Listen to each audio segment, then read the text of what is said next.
Bolivianos, quiero que escuchen esto con mucha atención.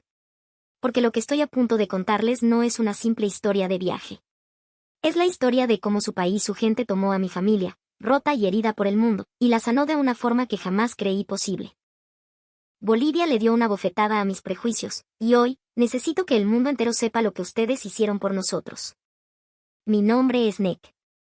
Soy un hombre de 30 años, un estadounidense que vive con su esposa y nuestro pequeño hijo de 3 años. La vida me ha llevado por caminos inesperados. Conocí a mi esposa, una mujer increíble de ascendencia coreana, mientras trabajaba en Seúl, y allí, entre dos mundos, tejimos nuestra historia y nos casamos. Mi profesión es la de periodista, y aunque mi base está en los Estados Unidos, mi oficina es el mundo. He pisado tierra en España, he caminado por las calles de Italia, he visto más aeropuertos de los que puedo recordar. Mi trabajo exige una inmersión constante en lo desconocido, y cada nuevo destino es un desafío. Aprender los matices de una nueva cultura, tropezar con las barreras de un idioma que no es el tuyo es una prueba de fuego.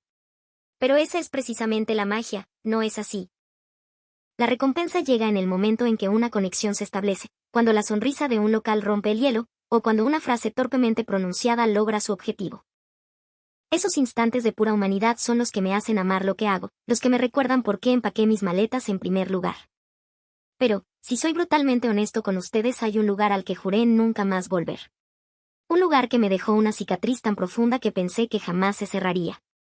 Ese lugar es Corea del Sur. Allí, mi esposa, mi hijo y yo, una familia birracial, nos enfrentamos al veneno del racismo. Allí vivimos una experiencia tan devastadora que nos hizo cuestionar la bondad del ser humano. Mi primera asignación en Corea fue hace 5 años. Era también mi primera vez en Asia, y mi corazón era un campo de batalla entre la emoción más pura y un nerviosismo paralizante. Aterricé con 1.000.000 de expectativas y otro 1.000.000 de miedos. Por suerte, la sucursal de mi empresa era un crisol de nacionalidades. El inglés era nuestra lengua franca, el puente que nos unía, así que el trabajo fluyó sin mayores problemas.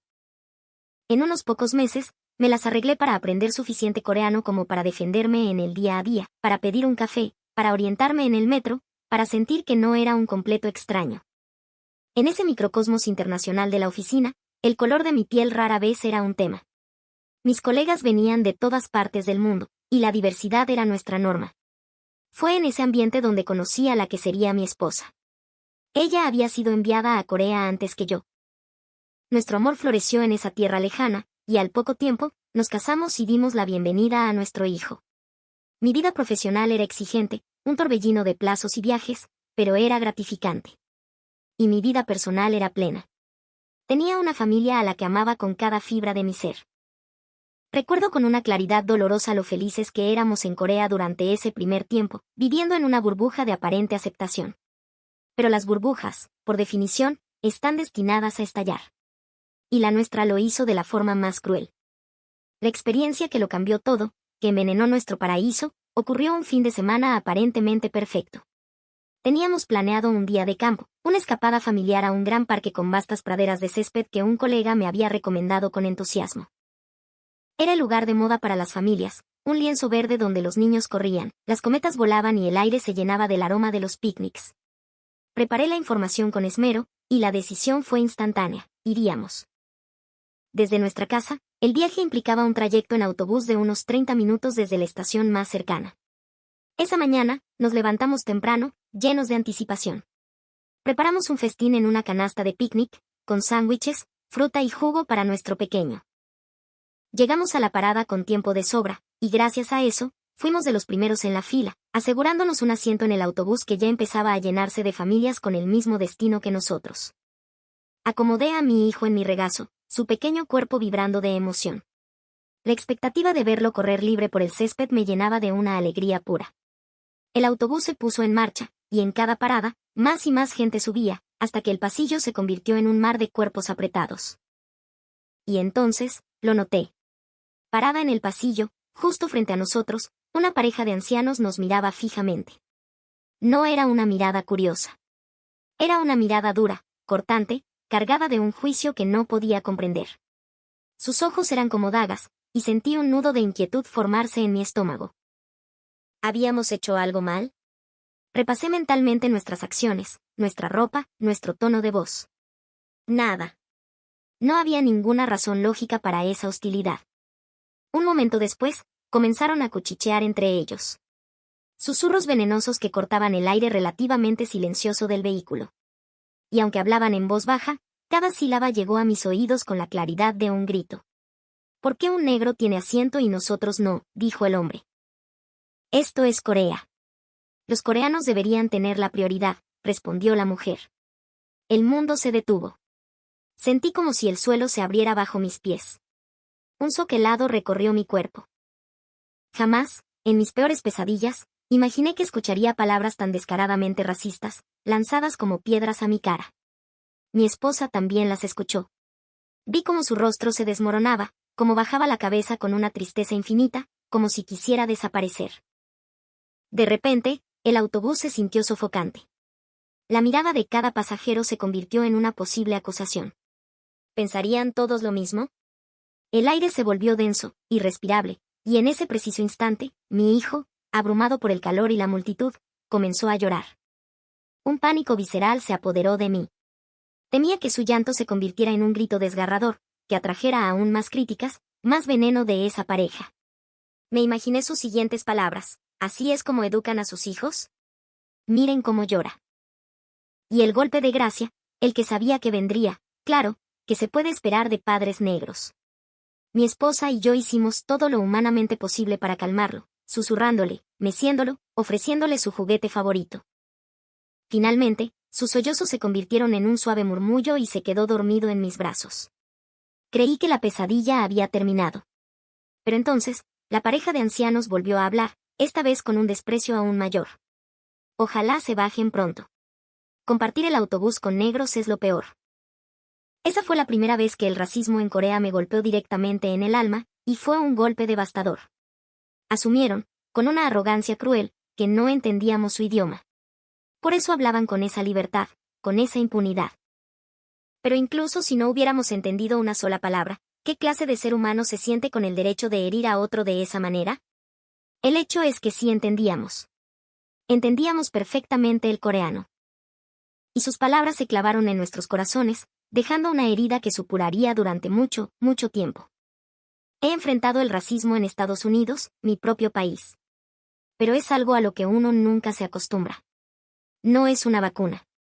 Cada nuevo acto de discriminación es una nueva herida, una nueva traición a la promesa de humanidad compartida. Nuestro día en el parque, esa imagen de felicidad que habíamos construido en nuestras mentes, se hizo añicos. Se disolvió en el ácido de esas palabras. Por nuestro hijo, por su inocencia, mi esposa y yo nos esforzamos por mantener una fachada de alegría. Pero la experiencia nos había quebrado por dentro. Fue un shock brutal, completamente diferente a la atmósfera protegida de mi oficina. Y lo peor fue que no fue un incidente aislado. Se repitió. Como aquella vez que fuimos a un centro comercial cerca de casa. Entramos a una tienda de ropa, una boutique moderna y elegante. Estábamos mirando unas chaquetas cuando escuché a una pareja, de unos 30 años, hablando a nuestras espaldas. Señalándonos. ¿De verdad los negros van a comprar aquí?, dijo ella.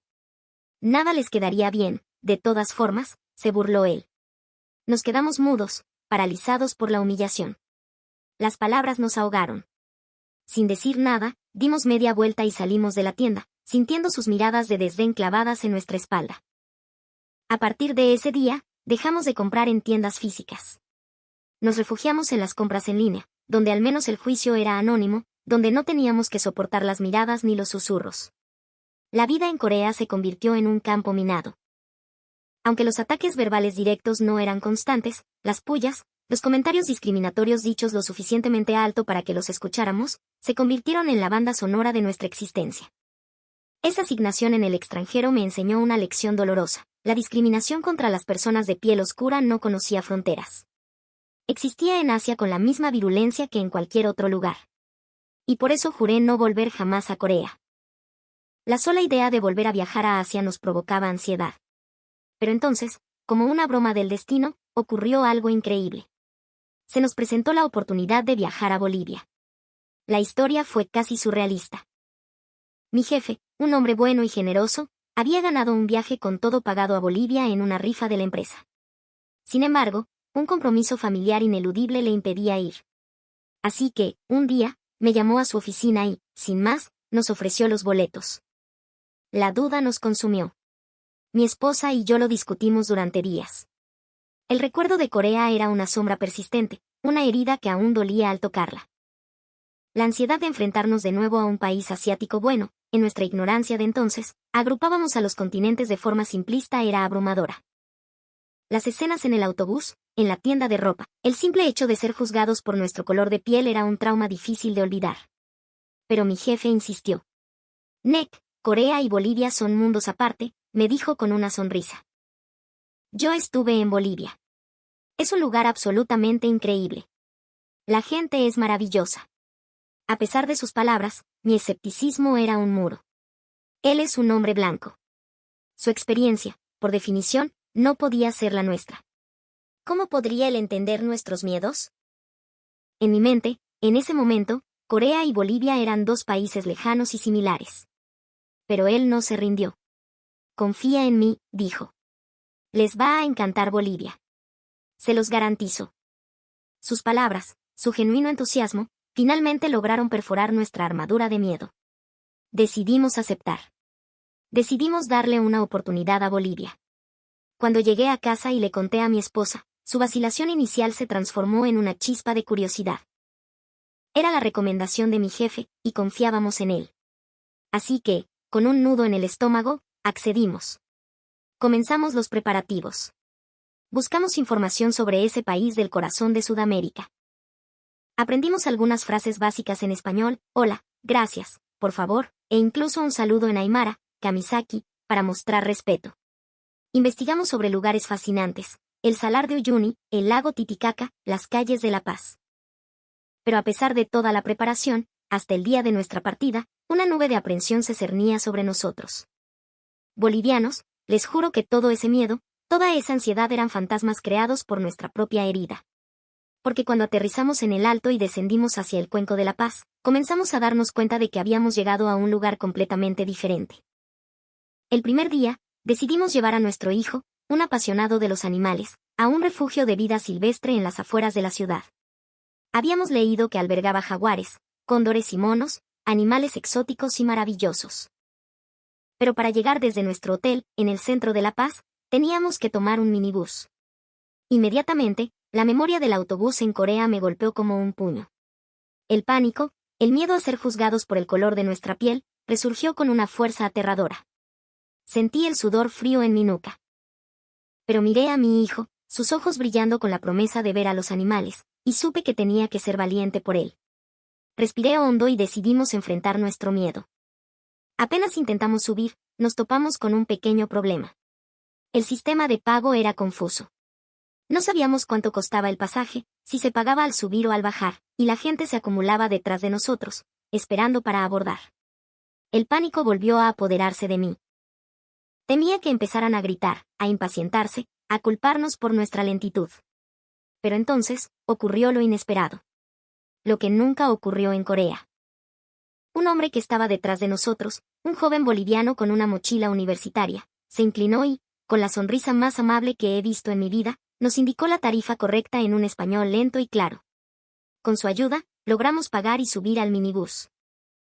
Usando una de mis frases recién aprendidas, le dije, gracias. Él asintió, y en ese simple gesto, sentí que una pequeña parte del hielo en mi corazón comenzaba a derretirse. Quizás, solo quizás, aquí sería diferente. Pero una vez dentro, otro desafío nos esperaba. El minibús estaba repleto. No había un solo asiento libre.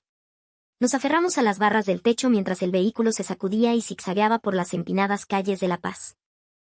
Sostuve a mi hijo con fuerza contra mi pecho, rezando para que no se sintiera abrumado, para que no empezara a llorar en ese espacio reducido y ruidoso.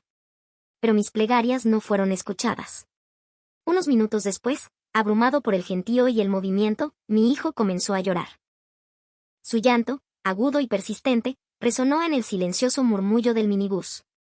La vergüenza y la ansiedad me invadieron. Sentí las miradas de todos los pasajeros sobre nosotros. Estábamos molestando. Estábamos causando un problema. Mi esposa y yo intercambiamos una mirada de pánico. El llanto no cesaba. Empezamos a considerar seriamente bajarnos en la siguiente parada, rendirnos. Y justo en ese momento, cuando estábamos a punto de tirar la toalla, una joven pareja que estaba sentada cerca se levantó. Se acercaron a nosotros, y el muchacho dijo, en un inglés con un fuerte acento, por favor siéntense aquí. No hay problema. Nos ofrecieron sus asientos. ¿Bolivianos entienden lo que esto significó para nosotros? Estábamos tan atónitos, tan abrumados por su amabilidad, que por un segundo no supimos cómo reaccionar. Aceptamos con una gratitud que las palabras no pueden expresar. La pareja, ahora de pie, se inclinó hacia mi hijo y le sonrió. ¡Qué lindo! ¿Cuántos años tiene?, preguntó la chica. Comenzamos a charlar. Nos contaron que eran estudiantes, que iban a la universidad. Y en medio de esa conversación cálida y humana, sin que nos diéramos cuenta, mi hijo había dejado de llorar. Estaba fascinado por sus nuevas amistades. Esa experiencia, en ese pequeño y abarrotado minibús paceño, nos abrió los ojos. La bondad de la gente de Bolivia nos golpeó con la fuerza de una revelación. Desde el joven que nos ayudó con el pasaje, hasta la pareja que nos cedió su asiento, pasando por el resto de los pasajeros que, en lugar de mirarnos con rencor por el llanto de mi hijo, le sonreían con ternura. El comportamiento de cada una de esas personas se grabó a fuego en nuestra memoria. Al bajar, la pareja se despidió de mi hijo con la mano. Y mi pequeño, feliz, les devolvió el saludo. Habíamos subido a ese minibús temiendo lo peor, convencidos de que seríamos una molestia. La realidad no pudo haber sido más diferente. A partir de ese instante, el muro que habíamos construido alrededor de nuestros corazones comenzó a desmoronarse. Mi esposa y yo sentimos el calor genuino del pueblo boliviano y comprendimos que, dentro de la vasta diversidad del mundo, Bolivia era un lugar especial, un refugio de amabilidad. Durante el resto de nuestro viaje, esta experiencia se repitió una y otra vez. En cada rincón turístico, en cada callejuela, nos encontramos con la hospitalidad de su gente. Recuerdo una vez, en un pequeño restaurante en el barrio de Sopocachi, mi hijo, en un movimiento brusco, derramó un vaso entero de agua sobre la mesa. El líquido se esparció por todas partes. Mientras nos apresurábamos a limpiar, avergonzados, una familia boliviana sentada en la mesa de al lado se levantó sin dudarlo y vino a ayudarnos con servilletas, sonriendo, quitándole importancia al asunto. Un gesto tan simple, tan lleno de solidaridad. Mi esposa y yo comentamos más tarde, si esto hubiera pasado en Corea, nos habrían gritado. En Bolivia, nos ofrecieron ayuda y una sonrisa. Otro día, estábamos explorando el fascinante mercado de las brujas, maravillados con los textiles andinos y las artesanías. Tan absorto estaba que, al pagar en un puesto, dejé mi teléfono celular sobre el mostrador. Nos alejamos, y cuando ya estábamos a punto de salir del mercado, una mujer, una cholita con su pollera colorida y su manta elegantemente tejida, vino corriendo hacia mí, jadeando, sosteniendo mi teléfono en la mano. Lo había visto y no dudó un segundo en buscarme para devolvérmelo. Esta experiencia fue otra revelación. En Estados Unidos, si algo se te cae, lo más probable es que nadie se moleste. En el peor de los casos, alguien lo tomará y se lo quedará. Pero en Bolivia, sentí que había una brújula moral colectiva, un impulso innato de hacer lo correcto, de ayudar al prójimo sin esperar nada a cambio. Ese desinterés, esa honestidad pura, me dejó una impresión imborrable del carácter boliviano. Tuvimos la oportunidad de sumergirnos en la historia y la cultura de su país. Visitamos la majestuosa Basílica de San Francisco, sintiendo el peso de los siglos en sus muros de piedra. Recorrimos la Plaza Murillo, el corazón político y social de La Paz, observando el ir y venir de la gente, la mezcla de tradición y modernidad. La belleza de la ciudad, con sus edificios coloniales y sus mercados vibrantes, fue una fuente constante de asombro para mí. El tiempo que pasamos allí fue una lección viva de cómo el pasado y el presente pueden coexistir en una armonía fascinante, un recuerdo que atesoraré por siempre. Los tesoros de las culturas prehispánicas en los museos nos dejaron sin aliento. La atmósfera solemne de los templos, la energía palpable de lugares sagrados, nos invitaba a un viaje a través del tiempo, a una conexión espiritual que se quedó grabada en mi alma. Allí, entre los puestos de artesanías tradicionales y los aromas de la comida callejera, como las deliciosas salteñas que devoramos, experimentamos la verdadera riqueza de la cultura boliviana. Y luego, estaba el viaje en mi teleférico. Ascender por encima de la ciudad, viendo cómo las casas de ladrillo se aferraban a las laderas como si fueran parte de la montaña, fue una experiencia casi mística. Y al llegar a la cima, la vista. El imponente Illimani, con su cumbre nevada recortada contra un cielo azul purísimo, vigilando la ciudad a sus pies. Esa imagen, la de la belleza cruda y salvaje de la naturaleza abrazando la tenacidad de la creación humana, me dejó sin palabras. Cada paseo por la ciudad fue un viaje de descubrimiento, una exploración de la profundidad de la cultura boliviana. Visitar los templos, curiosear en las tiendas tradicionales, nos permitió sumergirnos en esa atmósfera única donde la historia y la modernidad bailan juntas. Pero más allá de los paisajes y la arquitectura, fue la interacción con su gente lo que nos marcó para siempre. Sentimos de primera mano la calidez de su hospitalidad, la generosidad de un pueblo que recibe a los visitantes con los brazos abiertos. Este viaje a Bolivia fue, para mi familia, una experiencia sanadora. Fue una lección invaluable sobre la calidez humana y la inclusión.